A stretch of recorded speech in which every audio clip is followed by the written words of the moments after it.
when we think about the corporate realities of church life, or even the individual realities of church life, is often when the emphasis is the victorious Christian life or triumphalism, the gospel all of a sudden shifts to the background.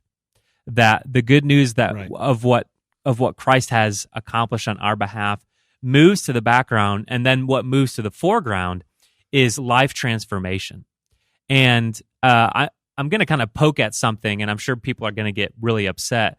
But I mean, think about the modern evangelical way of sharing testimonies. What is the focus? Oh man, Jesus changed Come my on. life, Uh-oh. or Jesus transformed my life. And Hmm. I'm not against that, but you better not regress where you are right now. Oh boy. Otherwise, Jesus boy. didn't Right. change your life. Hmm. And I'm also going to say something that's probably going to blow people's minds, and we'll get another email about antinomianism. My worst Yes. and most heinous sins, guys, have been committed after I became a Christian. Oh yeah, of course. Think about Sure. that.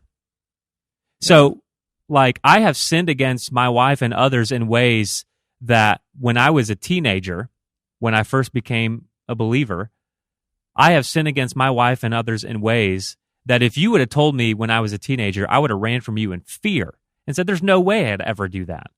There's absolutely Sure. no way I'd ever do that. But here I stand, and I can say no other, that my nature to sin, my propensity to sin is great. It is Yeah. unbelievable.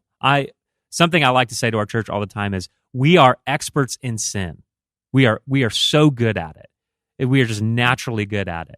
And so what we're trying to say is, when the progress of the Christian life moves to the foreground, it is going to wreck you when you struggle.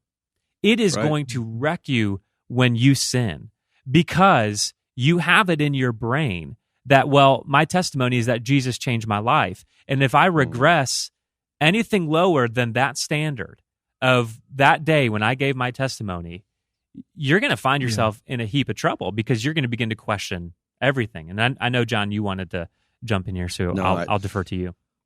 Jimmy, that is super insightful and very helpful, because it's true. If you were saved as a young Right. child, as I was, then your worst struggles are ahead of you. I mean, I was saved before I really hit into. I was 12, so my greatest, deepest struggles hadn't even happened yet, even just from a natural Right. standpoint.